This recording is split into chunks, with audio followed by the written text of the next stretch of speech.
আধিপত্যবাদ কারা হয়? আধিপত্যবাদ ব্যক্তি আধিপত্যবাদ হয়।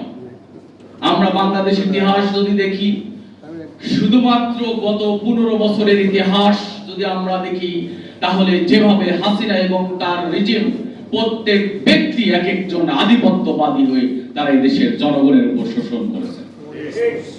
আমরা যদি দেখি কোন দলকে আধিপত্যবাদ, তাহলে আমরা দেখতে পাই বিগত আওয়ামী দুঃশাসনের 15.5 বছরে হাসিনার যে দল ছিল এবং তাদের সহযোগীদের যে দল ছিল, প্রত্যেকটি দলই এক একজন আধিপত্যবাদী হয়ে এদেশকে শোষণ করে, এদেশের টুটিকে চেপে ধরে এদেশের সেই অগ্রযাত্রাকে তারা ধ্বংস করে দিয়েছে। আমরা যদি দেখি শাসক শ্রেণী আধিপত্যবাদ হয়, তাহলে আমরা দেখতে পাই হাসিনা হলো সেই আধিপত্যবাদের মূল নেতৃত্ব দানকারী ব্যক্তি। একটি জাতিকে অগ্রগতি থামিয়ে তার ব্যক্তি এবং তার নিজের গোষ্ঠীটাকে নিয়ন্ত্রণ করার জন্য যে আধিপত্য যা যা প্রয়োজন ছিল, সেই আধিপত্য তারা বিস্তার করে একটি জাতিকে নির্মমভাবে তারা হত্যা করেছিল। এটা হলো শাসক গোষ্ঠীর আধিপত্য। মন যা চেয়েছে তাই করেছে। আমরা দেখেছি ছাত্র জনতা থেকে শুরু করে, যদি 24-এর এই আন্দোলনের কথার দিকে একটু দৃষ্টি দেই, তাহলে কি পরিমাণ ফ্যাসিস্ট হতে পারে যে তারা প্রত্যেকটি ছাত্র জনতার উপরে বাংলাদেশের যত সক্ষমতা আছে, অস্ত্র শস্ত্র সবকিছু প্রয়োগ করার মাধ্যমে 24-এর আন্দোলনটাকে তারা দমন করার চেষ্টা করেছে। এটা হলো আধিপত্যবাদ। আধিপত্যবাদ হয় একটি দেশ, একটি রাষ্ট্র, আর সেই আধিপত্যবাদ হলো আমাদের পার্শ্ববর্তী দেশ আধিপত্যবাদ। আমি যদি আপনাদেরকে বলি 71 থেকে নিয়ে এখন পর্যন্ত তারা আমাদেরকে কি দিয়েছে, আমরা কি পেয়েছি, এর হিসাব করলে আধিপত্যবাদের চিত্রটা সুন্দর প্রকাশিত হয়ে যায়।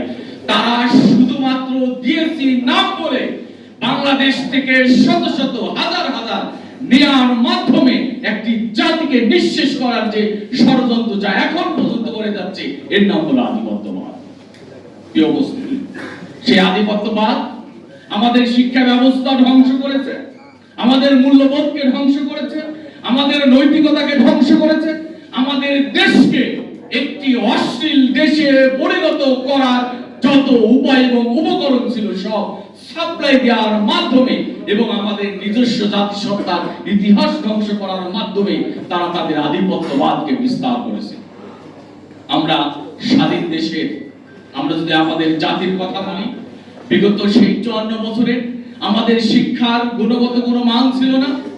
আমরা যদি গত 15 বছরের কথা বলি, একটি এমন শিক্ষা ব্যবস্থা দেওয়া হয়েছিল যে শিক্ষা ব্যবস্থায় আমাদের যুবক কৈশোর এ জাতি যারা এ জাতিকে করবে, তাদেরকে ধ্বংস করার মধ্য দিয়ে এক ভিন্ন কায়দার অন্যের চাপিয়ে দেয়া, যারা অন্যের প্রতিবাদ করবে না, যারা আধিপত্যবাদের বিরোধী হবে না, বরং আধিপত্যবাদের অনুকূলে কথা বলবে, এমন একটি শিক্ষা ব্যবস্থা তারা দিয়ে আমাদের জাতিকে ধ্বংস করার ষড়যন্ত্র করে গেছে। কাজেই আমরা তো এইটা পেয়েছি। আর সেই জায়গা থেকে এত কিছুর মধ্যেও শহীদ আবরার ফাহাদ সকরূপে জ্বলে ওঠা এক আলোক শিখার নাম, যিনি প্রতিবাদ করে শহীদ হয়ে জাতিকে চোখে আঙ্গুল দিয়ে দেখিয়েছে যে কিভাবে আধিপত্যবাদের বিরুদ্ধে কথা বলতে হয়। কাজে আমাদের সেই শহীদ আবরার থেকে শিক্ষা নেওয়ার সুযোগ এসেছে।